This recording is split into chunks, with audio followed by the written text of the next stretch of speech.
आदेश माऊली. ओम नमो भगवते ज्ञानेश्वराय.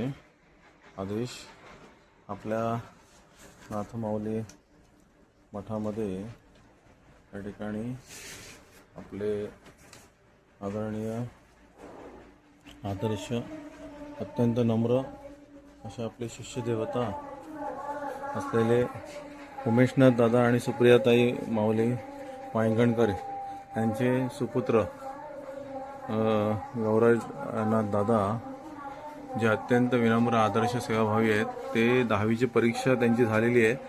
खरं तर ही परीक्षा झाल्यानंतर मित्रमंडळींमध्ये खेळणं फिरणं हे ह्या सगळ्या गोष्टी आल्याच, परंतु त्या सगळ्यांना बाजूला करून आज गौराजदादा हे अत्यंत आदर्श विनम्र सेवा देत आहेत. आणि हा कुठलाही मोठेपणा नाही, परंतु यासाठी त्यांच्या आई माऊली, त्यांचे बाबा, त्यांचे आजी आजोबा दोन्हीकडील आजी आजोबा त्यांचे संस्कार त्यांच्यावर आहेत आणि म्हणून ही सगळी सेवा घडते. आता ही स्वतःच येऊन या ठिकाणी स्वच्छता सेवा देत आहेत, जसं त्यांना जमेल तसे. अल्लाह तर हे फार मोठा आदर्श आहे आपल्यासाठी. आदेश अलख निरंजन सब दुख भंजन. आदेश.